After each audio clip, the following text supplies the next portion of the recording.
Itoophiyaa fi Hindi biyyoota seenaa dheeraa fi aadaa hedduu qabaachuu wal fakkaatanidha. Ammas taanaan Hindi biyyoota diinagdee saffisaa galmeessaa jiran keessaa tokko yoo taatu, Afrikaarraas Itoophiyaan wayita ammaa kana diinagdeen ishee guddina irratti argama. Biyyoonni lamaan kunneen hariiroo dippiloomaasii gaarii waliin qabu. Hariiroon isaan waliin qaban kunis cimee itti fufaa jiraachuu afayaa'iin mana maree bakka bu'oota uummataa Taaggasaa Caafoo miseensota paarlaamaa Hindirraa bakka bu'uun tibba kana daawwii hojiif gara Itoophiyaa dhufan waliin wayita mari'atanitti ibsaniiru. Daawwiin akka kanaa kunis hariiroo biyyoota lameenii caalatti cimsuuf kan ooludha jedhan. We have a special place for India because of our relationship, and still it's going very well.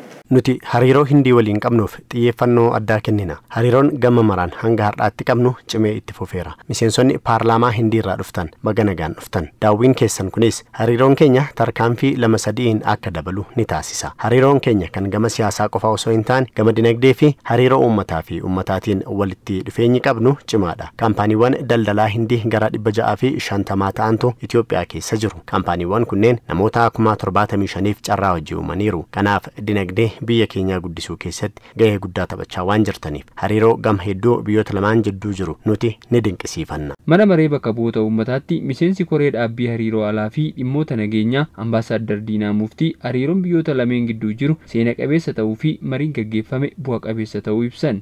ውይይቱ ላይ የሁለቱ ሀገሮች ግንኙነት ታሪካዊ እንደነበር Marii kanarratti walitti dhufeenyi biyyoota lameenii seena qabeessa akka ture ka'eera. Ammas taanaan gama Itoophiyaanis ta'e Hindiitiin cimee akka itti fufuu qabu ibsameera. Waliigalaan mariin gaggeeffamee bu'aa qabeessa ture.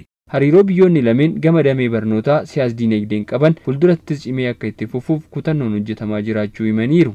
በትምህርት መስክ በርካታ የኢትዮጵያ ሁለተኛ ደረጃ ትምህርት ቤቶች እና ከፍተኛ ትምህርት ቤቶች የህንድ መምህራን የነበሩበት ሁኔታ ይታወሳል። ገመደሜ በርኖታን በርሲሶን ሂንዲ በርኖታ ሰደርካ ለመፋንጋ ዳብሌ በርኖታ ኦላኖቲ ተጃጅላ ቱሩሳኒ ኒያደተማ አመሞ ኢንቨስተሮኒ ሂንዲ ሄዱን ብየ ኬኘቲ በልኢናን ሆጀቻ ጅሩ ገመ ሲያስ ዲነግዴ ፊ ሐዋሱማን hariiroon biyyoonni lamaan qaban yeroo dheeraa kan lakkoofsiseedha. Sanammoo caalmaatti bifa cimina qabuun itti fufsiisuuf marii fi daawwiin akka kanaa kun faayidaa guddaa qaba.